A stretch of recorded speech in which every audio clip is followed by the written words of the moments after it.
Thank you so much for joining us on the Dwellynn Show. I'm your host, Ola Dantes. I've got an incredible, amazing guest with us today, Curtis May. How you doing, sir? I am doing fantastic.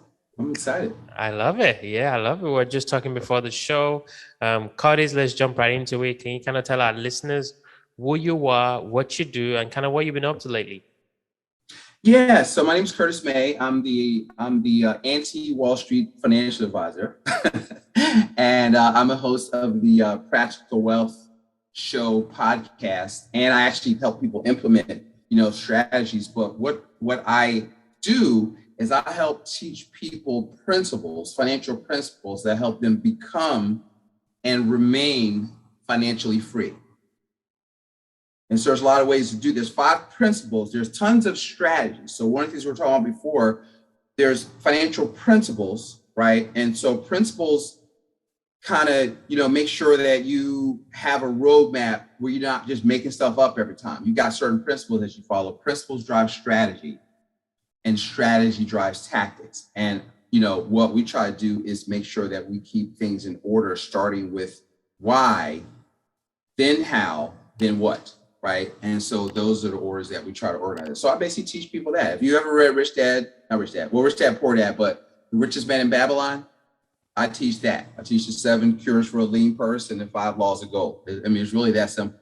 Okay. And Yeah. so Yeah, that's no, what I I do. cannot wait to get into those principles. But I think you mentioned a term that I really kind of want you to touch on a little bit more, prosperity economics. What is that about?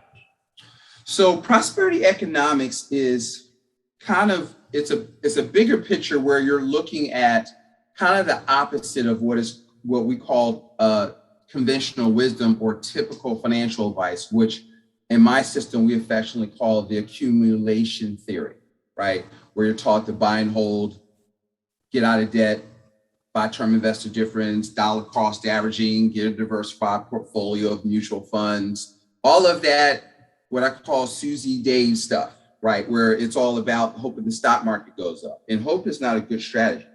And so what we want to be able to do is teach people to, how do I say this?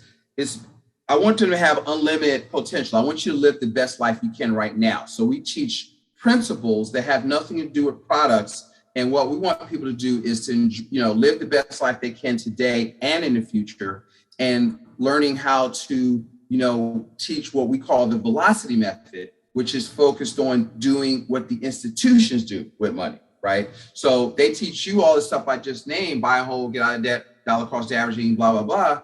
Well, that's not what they do with money, right? What do they teach? They teach velocity of money, right? Which is the economic principle. So in real estate, you would call that the Burr method, but everything is about getting money like speed, right? So you got to put money into something, get your money back, and then put it into something else. That's velocity. And so that's how wealth is created, right? Success leaves clues. They focus on prosper economics, focuses on cash flow. So you want to buy assets. If what is an asset? Something that pays you to own it. And if you have an asset and it's generating cash flow, it's not a really good asset. So it's all about, being intentional and being focused on things like getting out of scarcity thinking, right? Most people are stuck in what we call scarcity. And so a lot of the noise out there through politicians have you focus on scarcity, and you're thinking that you can't win because somebody else is keeping you down or depriving you of your rights, or all this. It's about the curse BS out there, okay, about that kind of stuff. Whereas if you're thinking from a prosperous mindset, you understand that there's more than enough for everybody to have more than enough. So that's what we mean Absolutely. by starting Absolutely. from a prosperous mindset. Scarcity thinking keeps you stuck, which is one of the things that we teach people to think about. And because most of the wealth is we teach people your number one asset is you, right? So you have to invest in your mindset, your skill set, and your network. And success comes from within you. God gave you everything you need to win. And so we look for success in leaders, in trick plays, in products, and none of that stuff will win for you. And so we encourage people to, take control of, understand how money works and take control of your wealth and stop looking for some brilliant fund manager to take you to glory. Wow. Love it. Love it. Next question then. It's about these 5 principles of finance, or personal finance, as you've called it. I'm really curious. Kind of shared a little bit before we hit recording here, but just kind of share a little bit more about those principles. I'm here taking notes myself. Okay, sure. So one of the things is that, so let me preamble with this. So most people think the key to growing their wealth is investing, okay, is to find better investments that pay a higher rate of return. Okay, so I take the opposite tack. That's not actually true.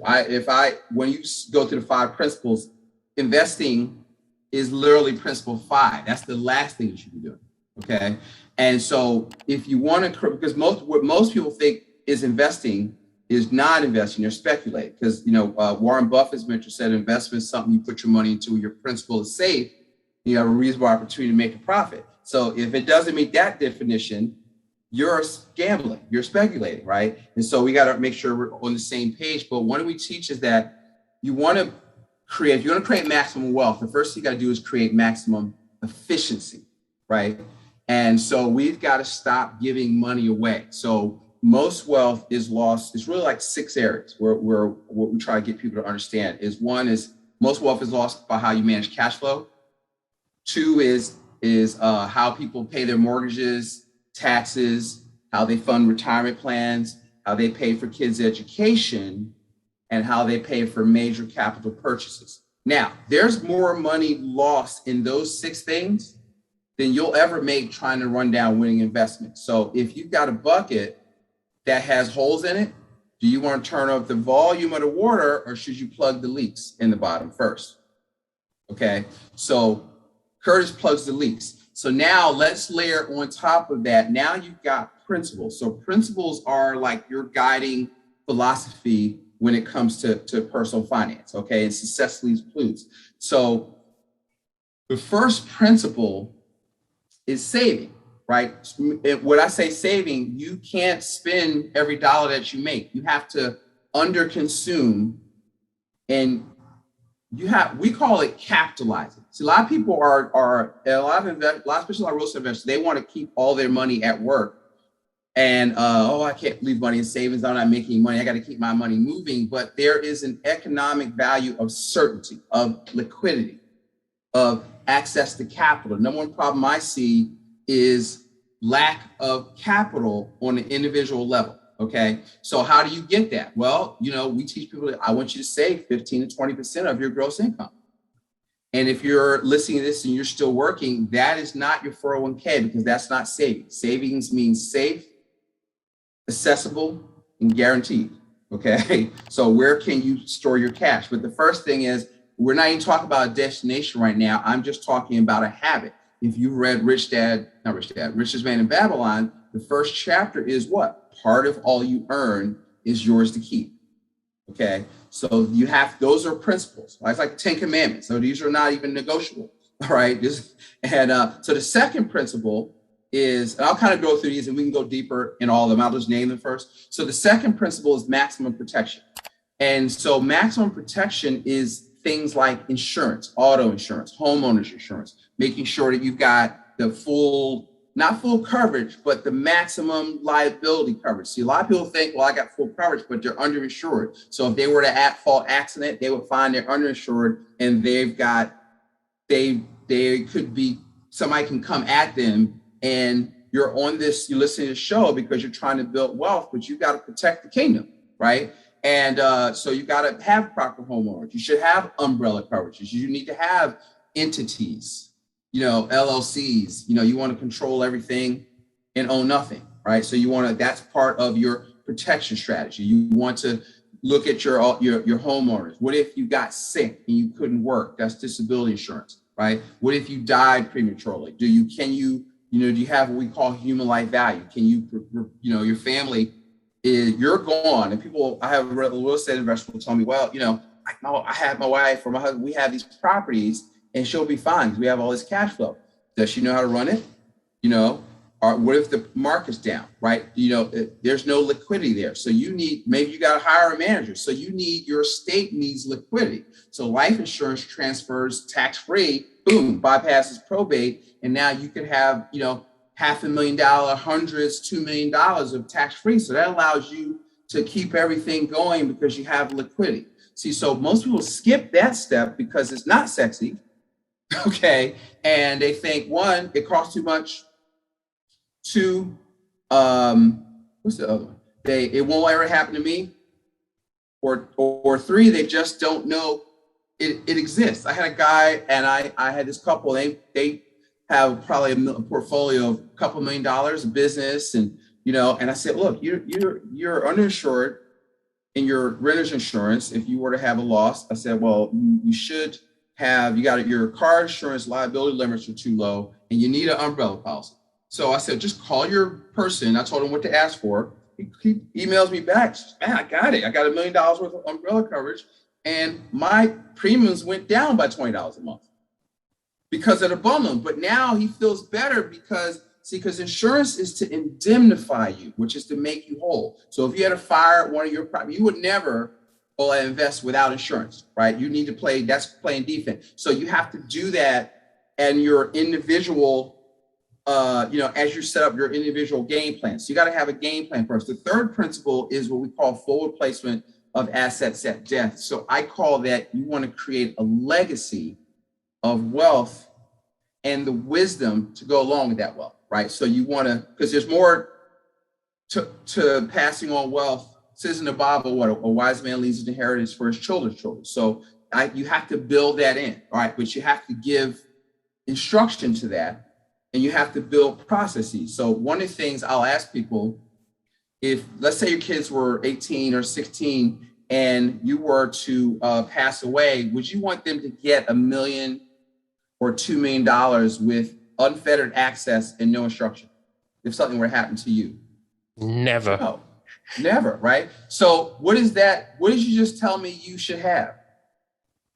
A trust. Right? So that's how you do that. That's how you make sure that. And so those are the things that we kind of go over with people to make sure when I say that all falls under my second principle, which is maximum protection. So we review all that, then the legacy. Then the fourth one is liquidity. So we want 6 to 12 months of your income, cash. Right? Because so think about that. Why would that? If so in a pandemic environment, because now they've got precedent. They feel they can just shut stuff down and mandate stuff, which none of which is constitutional, by the way, but I ain't going there. But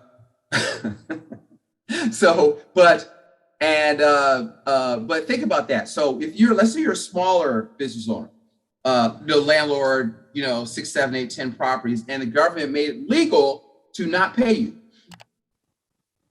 But don't you have mortgage? The banks still want their money, don't they? So where does that come from?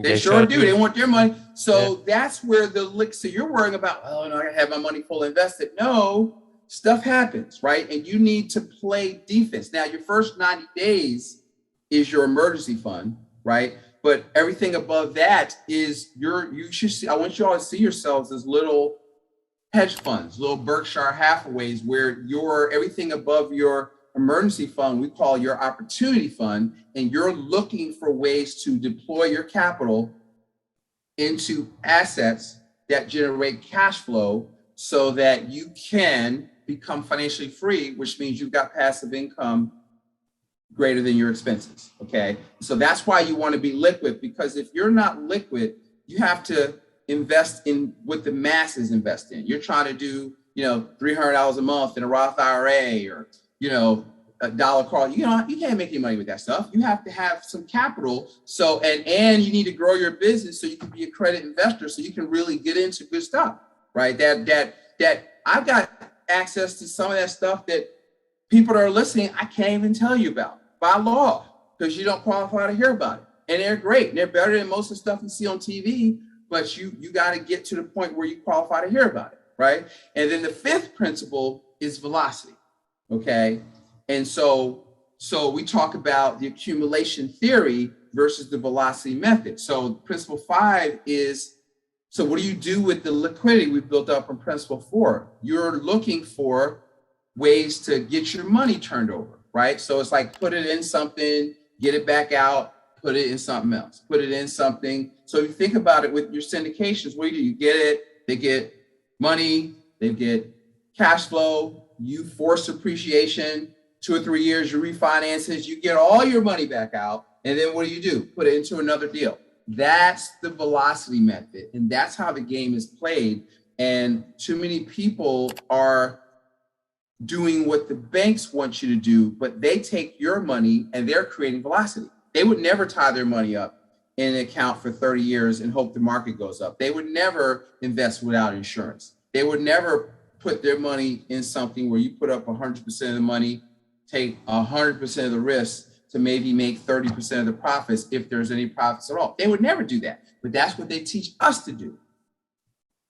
And that's my starting point. So we make clear on the principles, and then we have a process where we walk people through each step to make sure that they're set up. And so I find that with beginners, small business owners, even successful, I've got clients that are making a lot of money that are successful, $10, $20 million assets of real estate, but they still are missing steps. They don't have will, they don't have the liquidity, they don't have it. So even if you're listing this and you're secure, you still may be missing pieces, okay, of the plan to make sure that I call it building I stole this from Jamie Dimon from JP Morgan, building a fortress balance sheet. I'm just trying to apply it to personal balance, to personal finance, whereas you want to be able to, you need to have a plan that when things come at you, you can withstand it.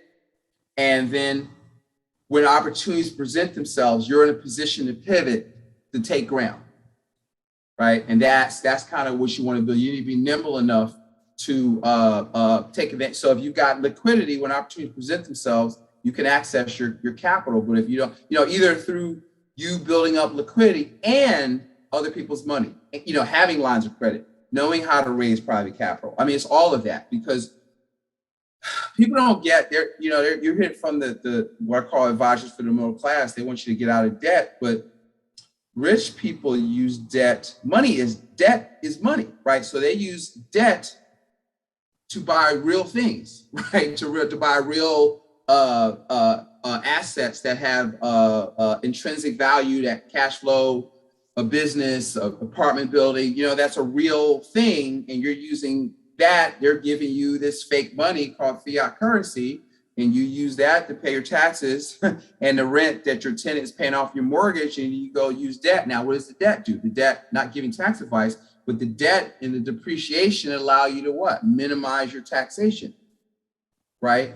Where they're teaching you to defer taxes in qualified plan. I mean, the whole system's jacked up. I mean, they got to listen to the show. I get into this stuff. So I'm going to take a breath there and just stay on the 5 principles, but that's the game, right? You got to understand. Right. It's hard to win a game. You don't know the rules. Right. Exactly. 100%. I mean, you said something that kind of caught my attention. You talked about like how mortgage is paid and how we pay for our kids' education. Can you kind of touch on those two? Because a lot of people can relate to that, right? So like how can we better pay for our mortgages? Well, one of the things that people will do, so let's talk with the mortgage first. We'll do education. So the mortgages, so let's start with this defining moment. Because of inflation, your money will never be worth more than it is today. Okay, so let's start with that as our premise. So when people are telling you get out of debt, pay extra on your mortgage, do bi-weeklies, get 15-year loans, that is a complete waste of money, right? Because think about this. What's the rate of return on equity in a property? 0. Yeah. Equity has no rate of return. Right. So equity is a question of location. You want to locate it in the property where you're making the banks, you're securing the bank's asset. See, equity is good for the bank. It's bad for you. Okay. So you got to understand that, because so when you're sending extra money, you're saying, well, I don't have anything better that I have to do with this money. So even though I've got basic free money at 3-4%, I'm going to send it to you, my more valuable today dollars. I'm going to lock it up where it's not making any money, because you think people with the idea is that getting out of debt will help me become financially free, right? And so does paying off debt create wealth? Does paying off debt buy more assets? Does paying off debt grow your cash flow? No, it might grow your cash flow, but you're giving up your capital and you're transferring your wealth to the bank, right? Whereas you should be accumulating that money, so that one of the strategies that we teach, I'm not going to go to today unless you want to talk about it, but one of the strategy we teach as to the principles is I teach infinite banking, right? So how to run your personal economy like a bank, right? So that's where you store your cash, but you want to store it. And then what do you want to do? You're looking for places to deploy your capital. So instead of giving your money away, and because now if you want to get out the house, you got to ask for permission. You got to qualify for a mortgage. What if you lose your job? That now you've lost control of the equity because you no longer qualify to get it out. So don't lock it. And so why is that where it used to be maybe a good strategy, but in today's monetary policy with the Fed printing money and they have a 2-3% inflation target, if you can lock in fixed rate money, your income goes up, the prices go up, but your mortgage payment is constant. So based upon today's current monetary policy, it makes no sense to pay off a mortgage. Matter of fact, you want to get into more debt, but you want to get into constructive debt, buying assets that generate cash flow, and the cash flow allows you to service that debt. Okay, so that's one. Or any consumer debt, a car. So that's the mortgage piece, right? There's a lot of, because see, we're basically all caught up in transfers of our wealth by people that create the situations, control the outcomes, so that they profit. So they're saying, well, oh, you gotta get out of debt. Well, where is that information coming from? Right? That's because if the banks want you to, they focus on what? Creating velocity and cash flow. So when you're paying extra on your mortgage, what are you doing for them? Creating velocity and giving them more cash flow. And so they do what? They loan it back out to somebody else. They're creating velocity. Well, why can't you do that? So you have to think about both sides of the game. That's one. So let's talk about college. So most people, where do most people save money at, or have been trained to put their money for the kids' education? Savings account, maybe? Savings, but specifically, there's a specific type. You know what that is? Yeah, the college account.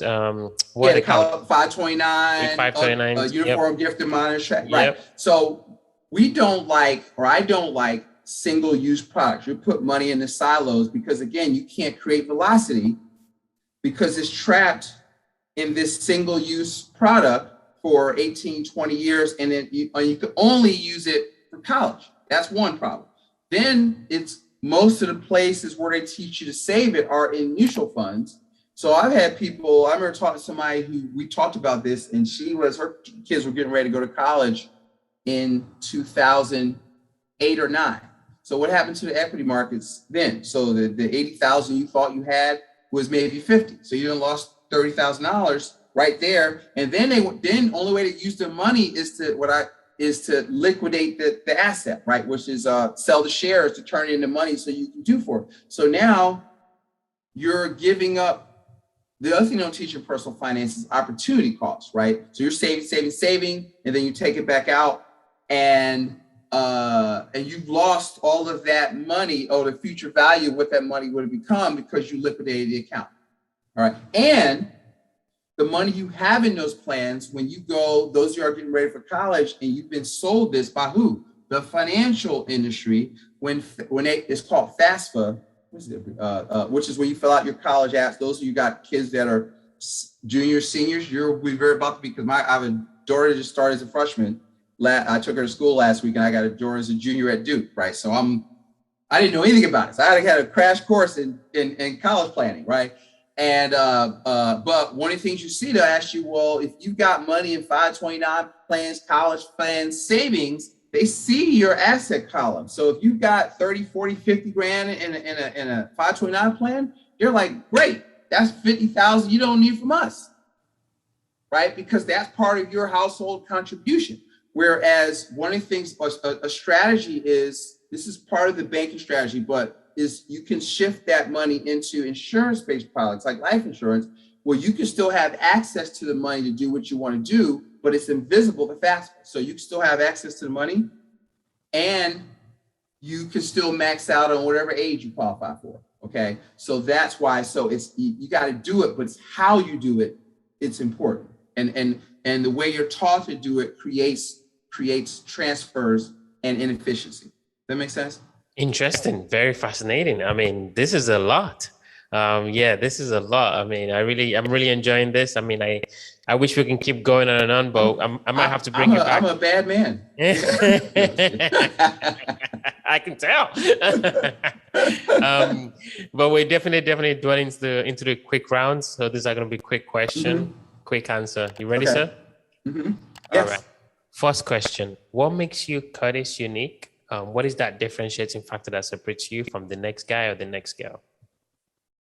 Yeah, well, one of the things is I'm principles based. So we talked about the 5 principles. You know, most people don't operate with principles. They are selling products. They're in the commodities.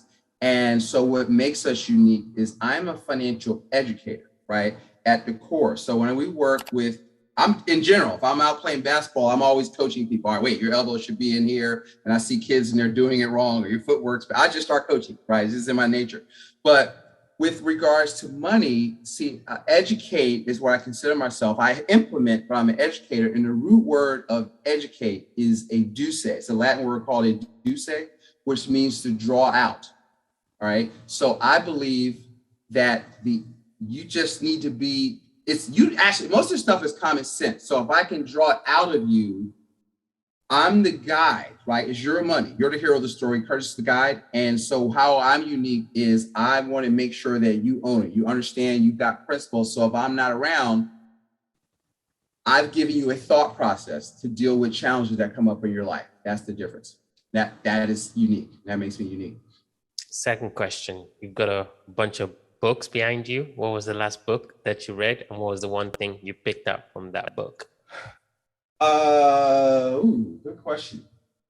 I read like 3 books at a time. See, and one of the ones I finished, and I teach the strategy, is called principles-based planning. So it's a whole book on what I just talked about, breaking that stuff down. And my business partner and mentor is author of the book, Kyle Christensen. So I would definitely throw that one out there. Let me see. Who Not How. Okay, by it's inspired by Dan Sullivan, but it's written by, I think, Benjamin Hardy.